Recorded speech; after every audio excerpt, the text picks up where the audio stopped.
उसका बना था 6,665 रुपए। एक नायक जो कि 22 साल सर्विस वाला नायक था तो उसका पेंशन बना था 7,170 रुपए। और एक हवलदार जो 24 साल वाला हवलदार था तो उसका पेंशन बना था 7,808 रुपए। अब इसमें सवाल है, क्या इसमें जो पेंशनर्स हैं, जो पेंशन भोगी लोग हैं, उनको भी मिलता है दीपावली बोनस? तो मेरा जवाब है हाँ। नमस्कार, वंदे मातरम। दोस्तों, आप सबका स्वागत है सैनिक पाठशाला में। सैनिक पाठशाला के इस वीडियो में वन रैंक वन पेंशन के साथ साथ जो हमारा दीपावली बोनस अभी रिलीज होने जा रहा है उसके बारे में बात करूंगा। दोस्तों इससे पहले की वीडियो में आगे बढ़े, मेरा आप सबसे आग्रह है, अगर आप सब ने सैनिक पाठशाला चैनल को सब्सक्राइब नहीं किया है या चैनल में पहली बार विजिट कर रहे हैं, इस चैनल की वीडियोस को पहली बार देख रहे हैं, तो चैनल के साथ जुड़े रहने के लिए इसको सब्सक्राइब जरूर करें और साथ ही साथ बगल में जो बेल आइकन है उसको भी प्रेस करें ताकि जो भी वीडियो चैनल में अपलोड हो उनका नोटिफिकेशन आपको तुरंत ही मिलता रहे।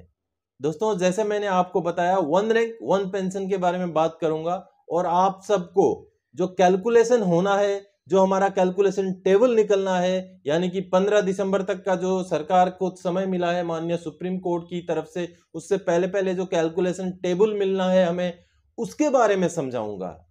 आज के डेट में बहुत सारे ऐसे खबरें आपको मिल रही होंगी कि कैलकुलेशन टेबल आउट हो गया, ये हो गया, एरियर मिलने लग गया, बहुत सारी खबरें आपको मिल रही होंगी, या तो फिर कैबिनेट का अप्रूवल हो गया वगैरह वगैरह। ऐसा कुछ भी नहीं हुआ है, लेकिन आपको मैं कैलकुलेशन का आज एक फॉर्मूला समझाऊंगा। दोस्तों, आप सबको पता होगा जब one rank one pension one मिला था तो सरकार की तरफ से एक लेटर जारी हुआ था, उसके तुरंत ही बाद पीसीडीए की तरफ से एक सर्कुलर जारी हुआ था, जिस सर्कुलर का नंबर था सर्कुलर नंबर 555।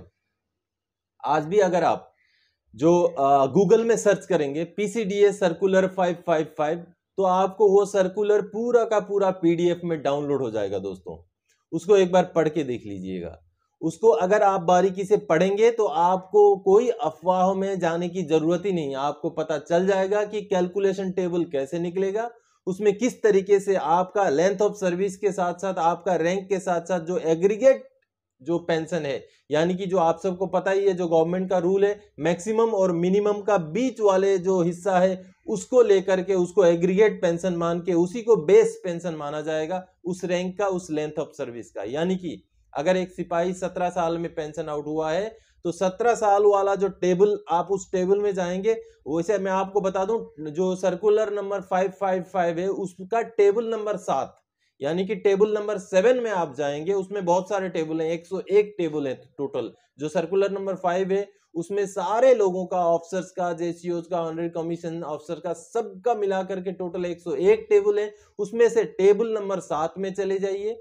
7 नंबर टेबल में आपको प्रॉपर लेंथ ऑफ सर्विस मिलेगा, आधा साल, 1 साल, 1.5 साल, ऐसे करके बढ़ते बढ़ते बढ़ते आप जब 17 साल वाले में चले जाएंगे, मैं एग्जाम्पल के तौर पे बता रहा हूं, 17 साल वाले में चले जाइए, आगे आपका रैंक का कॉलम है, सिपाही हैं, हवलदार हैं, नायक हैं, तो आप 17 साल वाले सिपाही वाले कॉलम में चले जाएंगे तो आपको एक्स ग्रुप के हिसाब से कितना एग्रीगेट पेंशन है, वाई और जेड ग्रुप का कितना एग्रीगेट पेंशन, ये सारा चीज उसमें मिल जाएगा।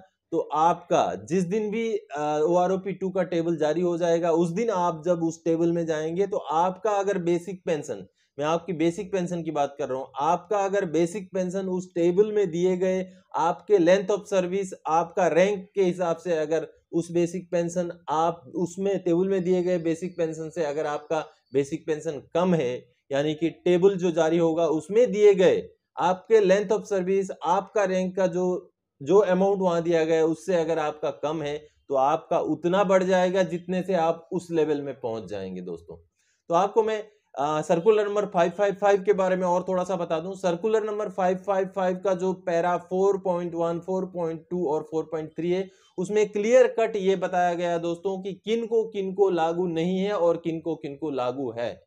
जैसे कि रिजर्विस्ट पेंशनर हैं, जो विदेश के, मतलब पहले जो पुराने पेंशन जो सर्विंग फौज में थे वो लोग आज हो सकता है विदेश में है, कोई बर्मा में होगा, कोई कोई पाकिस्तान का नागरिक होगा, वो भी ऐसे बहुत सारे पुराने होंगे जो आज के डेट में बहुत सारे उम्र दराज वाले पेंशन ले रहे हैं, उनका पेंशन नहीं बढ़ेगा क्योंकि वो अभी भारत के नागरिक नहीं है। और साथ ही साथ जो रिजर्विस्ट पेंशनर हैं, जो जिनको रिजर्विस्ट पेंशन मिलता है, उनका भी पेंशन नहीं बढ़ेगा और 7 नवंबर 2015 के बाद जितने प्रीमेच्योर आए हैं, जितने अपने ऑन रिक्वेस्ट पे पेंशन आए हैं, उनका नहीं बढ़ेगा। उनको छोड़ के सभी को ओआरओपी लागू है और ओआरओपी 2 भी लागू रहेगा दोस्तों। मैं आपको बता दूं, पिछला जो ओआरओपी था, सिपाही 17 साल का एक अगर सिपाही था वाई ग्रुप का, तो उसका कितना एग्रीगेट पेंशन बना था? उसका बना था 6,665 रुपए। एक नायक जो कि 22 साल सर्विस वाला नायक था, तो उसका पेंशन बना था 7,170 रुपए। और एक हवलदार जो 24 साल वाला हवलदार था, तो उसका पेंशन बना था 7,808 रुपए। ये मैं बात कर रहा हूं ओआरओपी 1 के बारे में। ओआरओपी 1 में उनको इतना इतना पेंशन जो एग्रीगेट निकला था, और उस अमाउंट से नीचे जिनका भी पेंशन था वो उतना तक आ गया। उससे अगर ऊपर किसी का था तो उसको नीचे नहीं किया गया, उसको उतने में ही उनका जितना मिल रहा था उतना ही मिलता रहा। तो ये तो थी दोस्तों ओआरओपी के बारे में आपको जानकारी। आपको जब टेबल जारी हो जाएगा तो आपका concern rank length of service के हिसाब से उसमें एग्रीगेट देखिए और आपका पीपीओ निकाल के देखिए कि आपका बेसिक पेंशन क्या है। अगर आपका बेसिक पेंशन से वो अगर दिया हुआ अमाउंट अगर ज्यादा है तो आपका बढ़ोतरी होगा, उस अमाउंट तक आप पहुंचेंगे। और अगर कम है, यानी कि जो अमाउंट उस एग्रीगेट में उस टेबल में निकला है वो आपका बेसिक पेंशन से कम है, यानी कि आप ऊपर हैं, तो आपके में कोई बढ़ोतरी नहीं होगा, हाँ कम भी नहीं होगा। तो ये फंडा है दोस्तों। अभी तक कोई टेबल टूबल जारी नहीं हुआ है, जब जारी होगा तो आप इस तरीके से आप देख लीजिएगा। और फिलहाल रेफरेंस के लिए, थोड़ा सा समझने के लिए, आप सर्कुलर नंबर 555 को डाउनलोड कीजिए। आप गूगल सर्च में मारेंगे तब भी मिल जाएगा, उसको डाउनलोड कीजिए, उसको एक बार पढ़ के देखिए, उसमें टेबल्स को एक बार समझने की कोशिश कीजिए, आप बिल्कुल समझ जाएंगे, बहुत ही इजी है।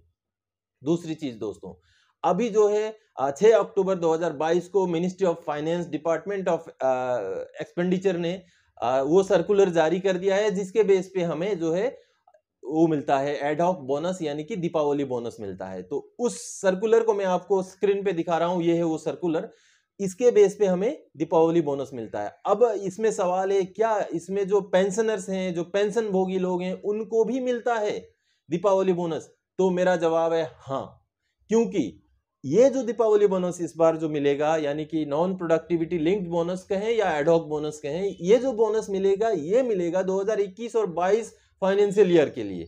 तो 2021 और 22 फाइनेंशियल ईयर में जितने भी लोग सर्विस में थे, बाद में जाके वो बेशक पेंशन आउट हो गए, 31 मार्च 2022 के डेट में अगर वो सर्विस में थे और 2021 और 22 फाइनेंशियल ईयर में उनका सर्विस टोटल 6 महीने या उससे ज्यादा है, तो उन पेंशनर्स को भी ये बोनस मिलेगा।